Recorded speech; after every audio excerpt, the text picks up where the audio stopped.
Internet family. I found myself in Sedona again, unexpectedly. And it just started raining when I came into the wind caves. So I'm not going to go all the way back into the deep, deep caverns that I love to go into because I just felt like I should sit here on this little rock.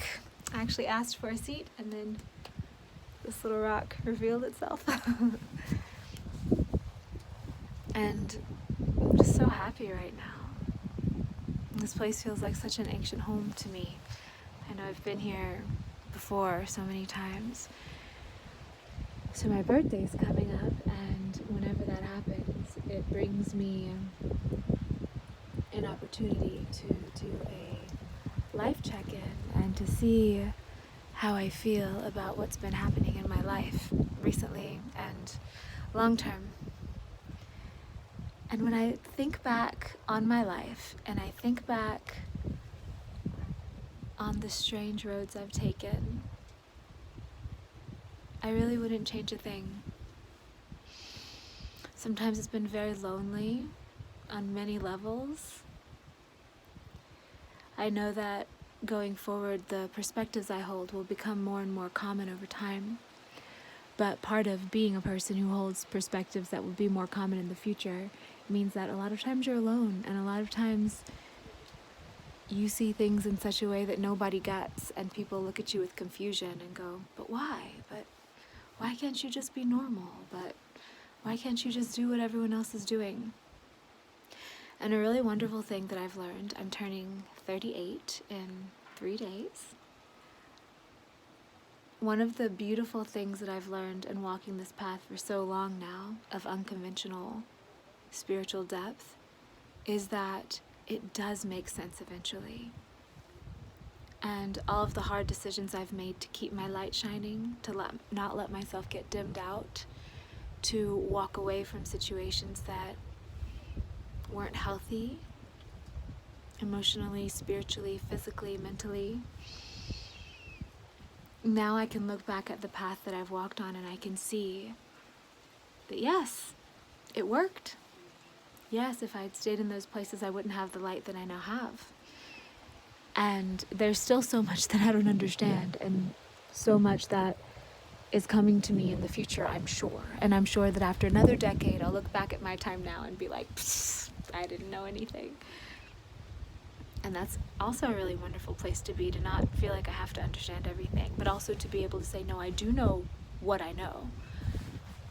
And the things that I am sure of, I have lived for long enough to take ownership of it and feel pretty OG about it, which is nice.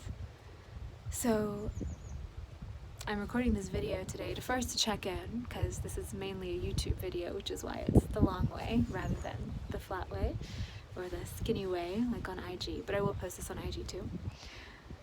But mostly just to affirm for those of you who are walking an unconventional path, if it is in alignment with your heart, and if your spirit is calling you to go away that might not be understood by the people around you, trust it.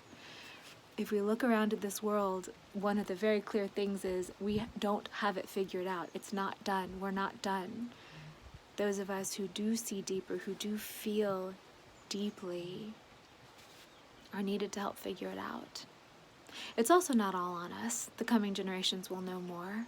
Every single generation is more aligned, but every little bit of falsehood we root out, every little bit of authenticity we stand firmly by, every bit of racism we don't allow, every bit of materialism we shed and come back to what really matters, every bit of numbness to others' pain, whether it be other humans, other animals, natural systems, whatever it is, it really is for something. And I know that if you're attracted to my work, then you're probably one of these people that does feel deeply.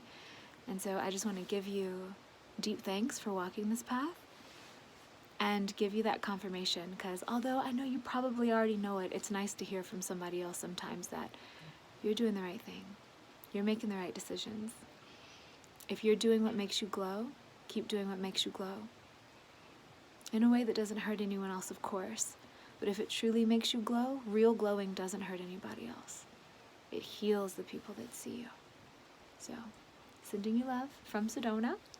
unexpectedly. Like I said, I didn't know I would be here, but I'm so glad to be here, waiting for the rain to let up so I can mosey on my way here. And wishing that your questions are answered, hoping that your blessings find you, whatever they may be. And also sending forth a deep wish that those things that you've been wanting, those things that you've been looking for, waiting for, holding the beat of and the rhythm of, even before they exist in the physical world, that they blossom before you like flowers blooming in spring, because you deserve it. Love you guys.